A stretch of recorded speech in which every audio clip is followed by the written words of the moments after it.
Hello again, I'm Daniel Feiman with Build It Backwards, and I'm here today talking with Gene Siciliano about our new book, The Book on Business from A to Z, the 260 most important answers you need to know. Now Gene, why do we need a statement of cash flows when we get an income statement every month? Good question, Daniel, and the answer is really simple. The statement of income statement is very important. It tells you how much profit you made each month.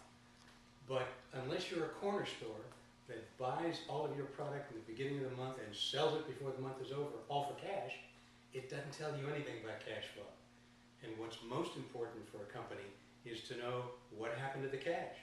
Because you can have a business that is making profit every month and doesn't have enough cash to make payroll. And there are countless stories just like that.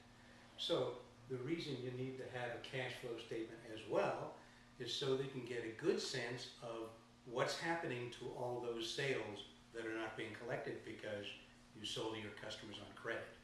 And what about the expenses you've incurred that you didn't have to pay right away? How does that all affect your cash in your bank account?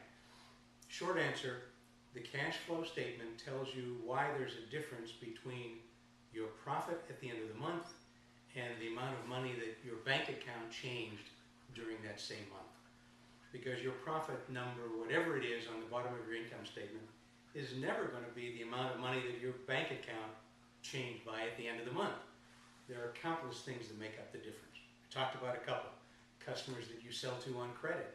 You may make a profit on a sale, but if they're going to pay you in 45 days, you have no cash from that sale to represent that profit. By the same token, if you bought a piece of equipment, you spent cash for that piece of equipment. That doesn't show up on your income statement, but it definitely represents an expenditure of cash and will change the amount of cash you need to run your business. Now, if you're a growing company, that adds another whole dimension onto it.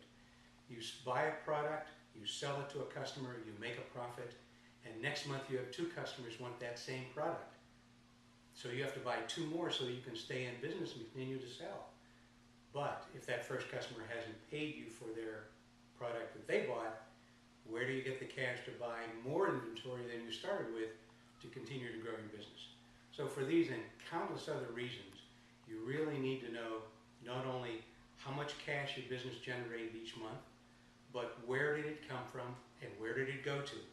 Because when the cash at the bottom line isn't what you hoped it would be, you need to understand the components that influence that cash balance so you can make management decisions to make them either improve it or fix it if it's not going in the right direction. Very good, Gene. Thank you very much. For more information on Gene's chapter on cash flow and 25 other very critical and timely topics, why not pick up a copy of our new book, The Book on Business from A to Z, the 260 most important answers you need to know at Amazon or a bookstore near you.